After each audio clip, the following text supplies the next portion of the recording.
I have sad news, my friends. The Dustborn developers are attacking gamers after their game has failed on Steam and, from the looks of things, PlayStation 5 as well. The only thing that they could see themselves doing after their game was being roasted by gamers for weeks straight was to go onto the internet and start crying about how evil gamers who didn't like their game really are. In this amazing post to their community of about 30 or 40 people, which we'll see in a minute, it's absolutely hilarious that they are writing off millions of people to cater to a select few dozen. You guys have to see this letter. Let's read this together to our community. Since we first announced Dustborn, we've read your comments and listened to your feedback, hopes, and wishes for the game. Over the past 4 years, our team has poured their hearts into telling a story that's deeply meaningful to us, a story about the power of words, about building a world where everyone can feel safe, about love, friendships, and robots, of course. What they fail to mention is that the main character of the game is a hateful racist who refuses help from normal people and uses modern-day woke buzzwords in order to attack people with as in-game mechanics. It's hilarious, really. They're always preaching about love and kindness and togetherness, but their characters in the game present anything but those types of personalities. Anyway, they go on. We expected Dustborn to spark conversation and debate and looked forward to engaging with our players in a positive and constructive fashion. Unfortunately, that conversation has been drowned out by a tidal wave of hate and abuse. Well, could you point us in the direction of such hate and abuse? No? Okay. We welcome thoughtful feedback and respectful criticism. We embrace discussion and debate, which is why they're about to say that they don't welcome your kind for not liking the game. They say, but we have zero tolerance for hate speech, harassment, and threats of any kind. Again, I have not seen anything like this. Where is this all coming from? Those who engage in such behavior will be removed from our community, so any type of pushback, you will be gone. Those community members of about 30 or so people will not accept you any longer. To everyone else, thank you for coming on this journey with us. Your support means everything, and your constructive feedback continues to push us to learn and evolve. Together, let's continue building a world where everyone can feel valued and empowered to share their stories, except the people who've been criticizing it. I remember that Madam Savvy was playing this game, and she gave this game far more PR than it deserved, but it's really funny because so many people would rather watch her play it than actually play it themselves. But that's true for most games that have DEI in them. They're usually alienated by the majority of people, and then only a select few will watch others play it because that's about all they can handle before they shut their TVs and computers off. But you know what's really funny? After they wrote this, they immediately locked their replies. And they're now getting quote tweeted into oblivion. People have been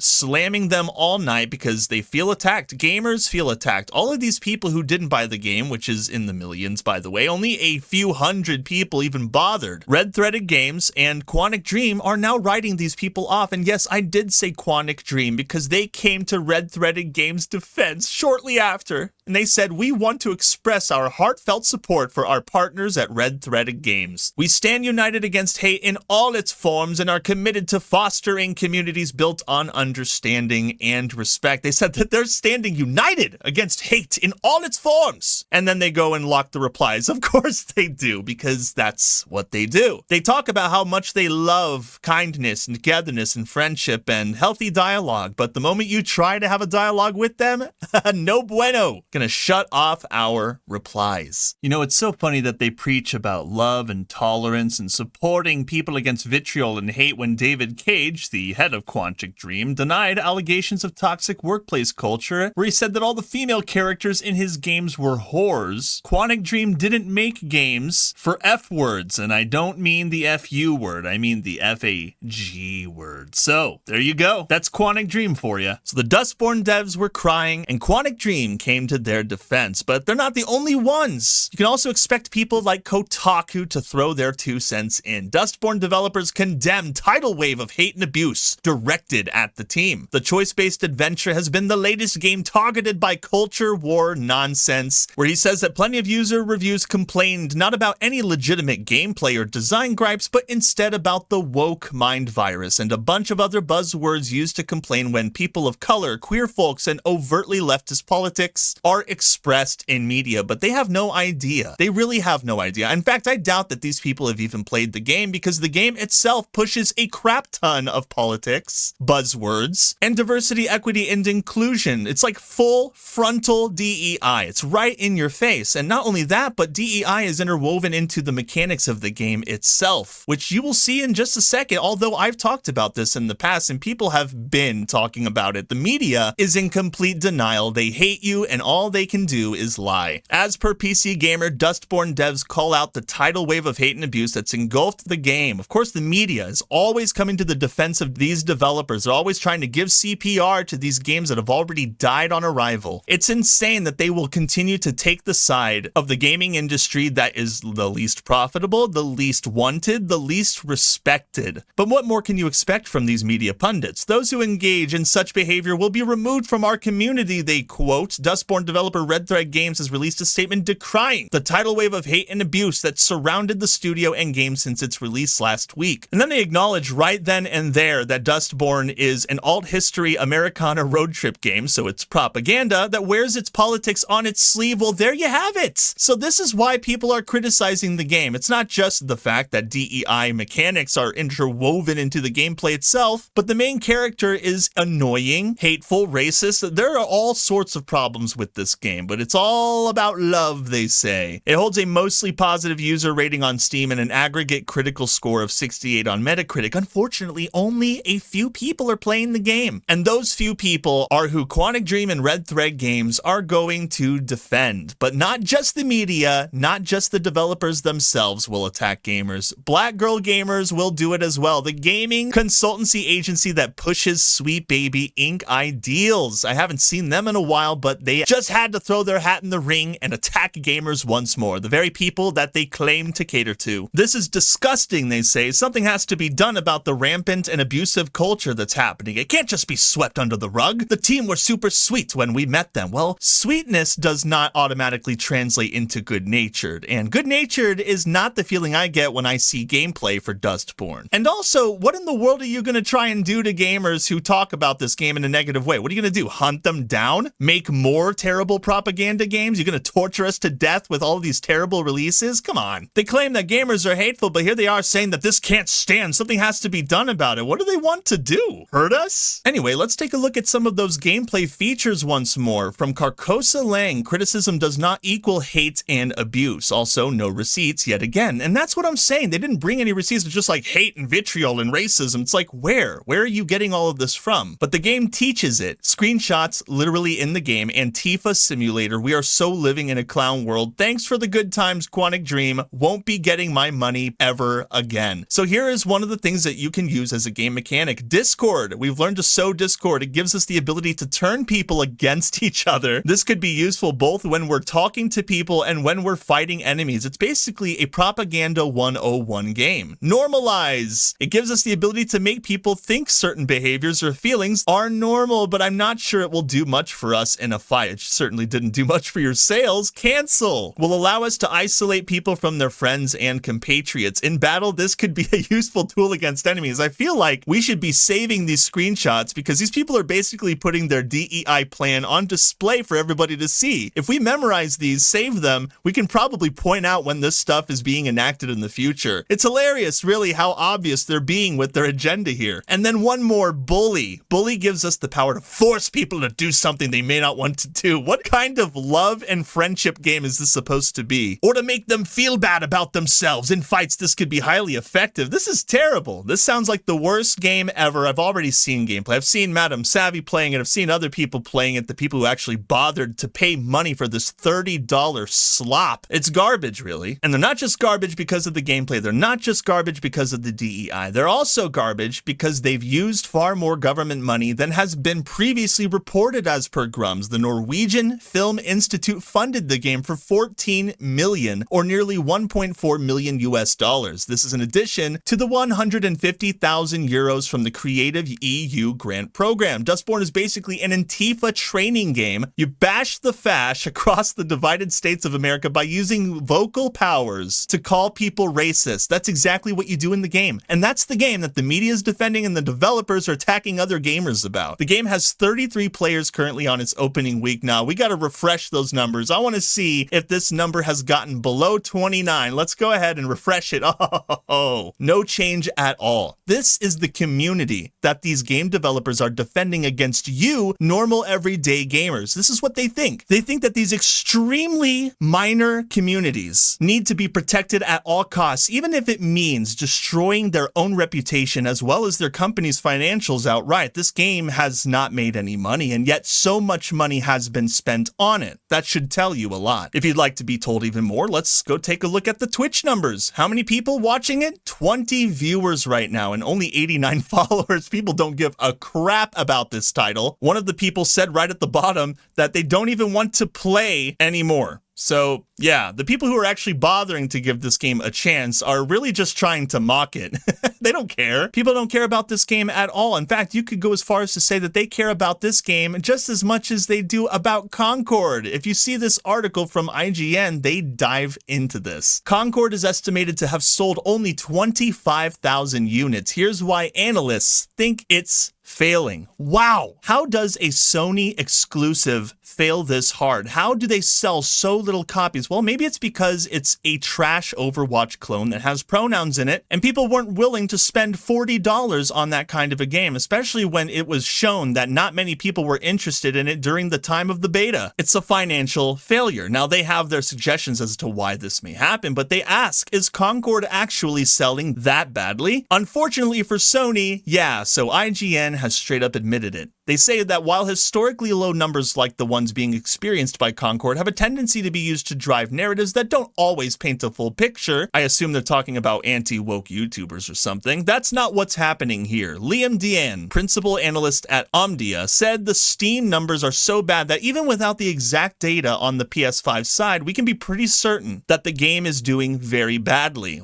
Ouch! Other analysts were able to share a bit of insight on the PlayStation side with me. Per Circana analyst Matt Piscatella, citing Circana's player engagement tracker, on Monday, August 26, Concord ranked 147th in US PS5 daily active players across all titles. Keep in mind, this is a brand new game. It just came out like days ago, with fewer than 0.2% of Monday's active PS5 players playing the game. Now, they say that the sales are sitting around 10,000 units on Steam and around 15,000 on PlayStation. Some people that I've talked to think that that's a total BS claim and that it's even less. But even if it were to be 10 to 25,000 or maybe even 50,000, that would still be an absolute failure because you have to consider that this is a PlayStation Sony exclusive.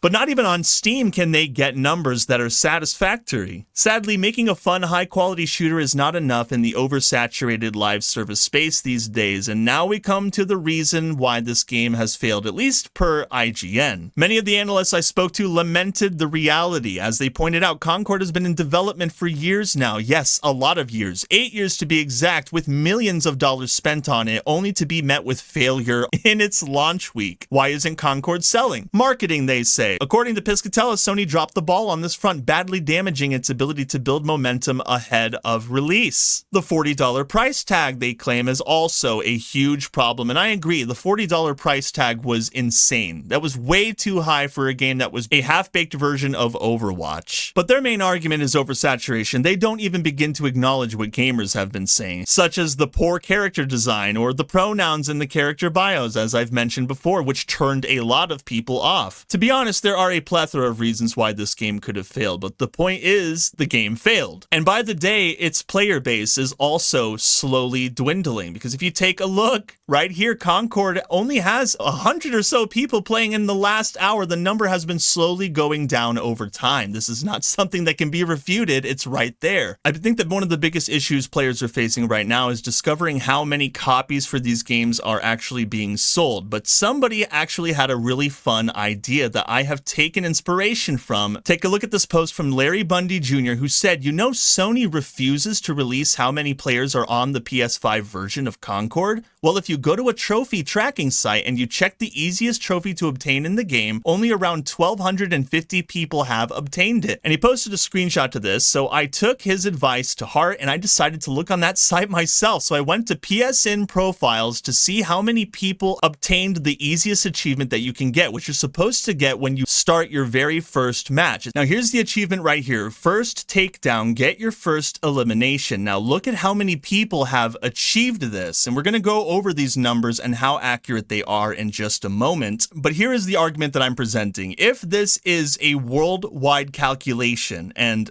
this website is as accurate as people do claim it is, then that means that the only people that own this game are 1,258 people, and the only people who actually got their first kill in the game were 1,220 people, which is barely any people at all. So did this game just not sell on PlayStation 5 at all? IGN certainly thinks so, and people were reporting that this game was probably going to sell very poorly even before it came out. Even during the beta, it was not getting that many people interested. But when I saw these numbers, I couldn't believe it because they're really that astronomically low. So I had to take a look at a couple of other games so I could compare some numbers. So I took a look at Black Myth Wukong and saw that they have 14,670 owners. At least this website is calculating that. From what I've read, this site calculates only the people who have their PlayStation accounts set to public, not private. So my assumption is that maybe a third or maybe 2/3 of gamers that have PlayStation Plus have their accounts set to private. So if you were to just multiply this number by 3, you'd probably have a better answer, although I could be wrong about those 2/3 of people having their accounts privated. I just assume that most people don't want to share their information, but I could be wrong. So I decided to compare it to another game, Star Wars Outlaws. So this could actually be a story in itself if this is accurate, and I'll go over whether it could be accurate or not. But this is saying on PSN profiles that Star Wars Outlaws only has about 3,000 game owners. Look at this achievement right here. Made it somehow. Acquire a blaster, a starship, and a speeder. I assume that this is something you have to do very early on in the game because you need a blaster in order to play the game, right? So if you get the blaster, your starship, and a speeder, that means you're ready to play. So 88.56% of people actually got this achievement. And when you take a look at the achievement itself, it says that only 2,571 people achieved this achievement. So out of all the people who bought this game, only 2,500, according to PlayStation profiles, have actually begun to immerse themselves in the game. But not everybody has beaten the game because the average completion is about 10%. So what does that say about the activity for Star Wars Outlaws? But let's take a look at Dustborn so that we can get a little bit of a different number here. 95 game owners. Now, it has been suggested to me by other users on X, such as Chevalier Knight, that it is likely world numbers that we're looking at on the PlayStation profiles site. PlayStation has very bad player numbers for most all games. Helldivers 2 was a PC success and a PlayStation failure. It was like 25th in player numbers. This game has 2 million players just on PC alone, and that's in reference to the Black Myth Wukong screenshot that I provided. But it's also been suggested by Delibrium that there could be something else at play here. He asked how many actually bought the game though, and how many just own it through U+